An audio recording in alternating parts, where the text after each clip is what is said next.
our keynote speaker today, Jennifer Barr.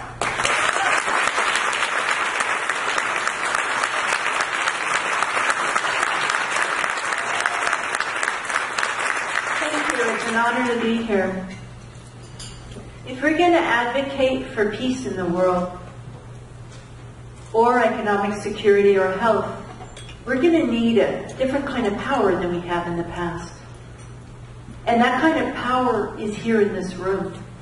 We still need the skills that have made the Rotary Club a great organization, addressing global issues that most people think are unsolvable, like eradicating polio. And yet we need something else, because the world right now is facing the biggest example of non-peace that many of us have seen. There's a difference in the conversation of peace. It's no longer happening somewhere overseas, war and peace discussions behind closed doors with senior, oftentimes men in business or government or military. We have instant, constant global communication that means we are having conversations about peace and war every time we turn on our social media or watch the news. So we need to be advocates for our own peace as well as the world's. Because when we're advocates for our own peace, we have a chance to sustain the momentum it needs to have a global vision that takes 20 years and to serve as inspiration to the people we meet. How do we do this? How do we become models of peace so that we're the change we want, as well as doing the good work in the world? I think this question would be easier to answer if we were talking about something clearly defined like athletics. We're going to be honoring 6 women today. If they were Olympic medalists in, say, swimming, they would be up on the podium, we'd play the national anthem, and we would join with the world in knowing that it took 15 or 20 years between when they thought of their vision and when they achieved that life goal. And during that time, there's a lot of cold, early, wet mornings with sore muscles. That's what it takes to be a world-class athlete. Many of us, though, don't have as clear a definition of what it means to be a world-class server. It's less clearly defined, it's less recognized, and sometimes less valued. How do we go so we can what do we need to do to put on our own oxygen masks so that we can help those around us at a time when even some of the most dedicated people doing good in the world are feeling a little discouraged or burnt out because there's so much daily negative news? There are 3 things we may want to consider. The first one, decide right now that you're enough. Many of us who do good in the world spend a lot of time diluting our effectiveness because we always think we should be doing more. It's kind of cultural, especially for women in our society. Have any of you this last week had a conversation with yourself about some way you weren't enough? Maybe you said to yourself, I should be a better parent, or I should volunteer more, or I should do more at work. Has anyone had that inner dialogue at all? Okay, quite a few of you. And if you're like me, I hope you're not, but if you're like me, you've had it more than once. And that dilutes our energy. We're going to need buoyancy to sustain a long-term goals when we're working on big things like health or education. The second thing I'd recommend, watch that your energy is going toward what you want to achieve. So many people, when they organize, seem to organize against things, against drunk driving, against war, against drugs. There's a place for anger and resistance. It can be important, and that's being covered. For those of us that want to advocate peace, we will have more effectiveness and more sustainability if we create the peace we want in the world, or the health or the education coming from that place of peace. The third thing, I'd like to invite us all individually and collectively to redefine what we mean by doing good in the world.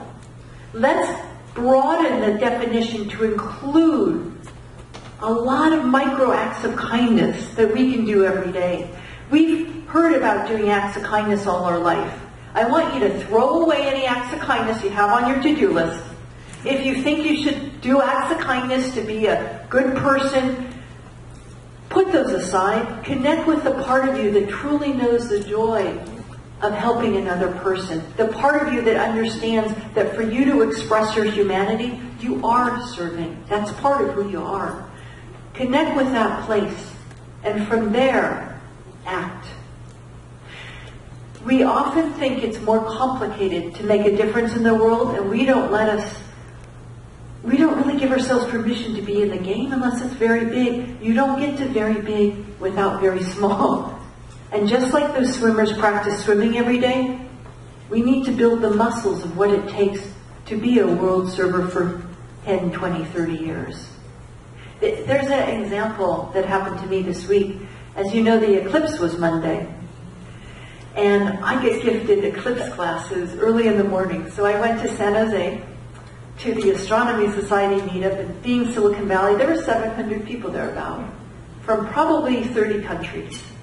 And I put on my glasses and saw that crescent moon on the sun. How many of you, did anyone here see the eclipse? Yeah, so you know what I mean. It was exciting. I wanted to share it with people.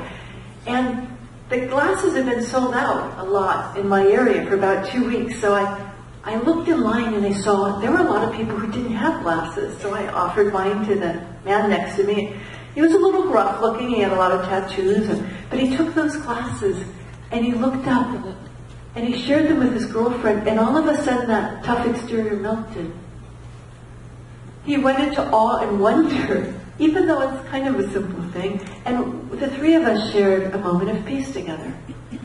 It was a small, but it transcended any differences we had externally. And it felt so good that I made a point of going around and looking at everyone I could find that didn't have glasses. A lot of parents with children, a couple from Armenia, people from India, a family visiting from Germany, a young woman kind of shy in a headscarf with her son and father. And all of these people, I must have talked to 50 of them. It didn't matter what gender they were, where they were from, what age they were, they had two things in common. All of them had the same look of awe and wonder when they looked up at that sun. And all of them, when they said thank you, said something else I wasn't expecting. They said, wow, you're being so nice, and they acted surprised. One of the casualties of all of this negative, non-peace news we're reading is we have forgotten that the core of humanity is good and kind, and most people like to help others. And sometimes we may even have forgotten to access the core of our own humanity because we are so burned out and tired and needing to feel safe. And so the bad news is we are in a society right now where offering someone eclipse glasses for 20 seconds is seen as a major act of kindness. The good news for those of us in the room, for people who are dedicating their lives to serving others, the good news is we are in a society where lending someone eclipse glasses for 20 seconds is seen as a major act of kindness. There's a lot of scope for us to do good. I want to challenge you. I want to inspire you to decide in your own hearts that you are a leader of social good. Whether you have $2 to give or $2 million, 2 hours or 20 years, step right now into the change you want to be. We're going to be celebrating 6 women, and I'd like us to use this time to acknowledge their accomplishments and to increase the potency of their legacy by letting what they're doing inspire us to spark that good inside of us, because we are enough now. We need to start where we are, whether you have 2 minutes or 20 years. The world needs us to model and spark everyone we meet that peace is possible, that healthcare is possible, that clean water is possible. We can, working together, achieve a lot of these major goals that seem so out of the way by being the change we are ourselves, taking the action, making sure our own peace is part of what we're advocating. We have the chance in our lifetimes to meet these goals. Thank you for the work you're doing here.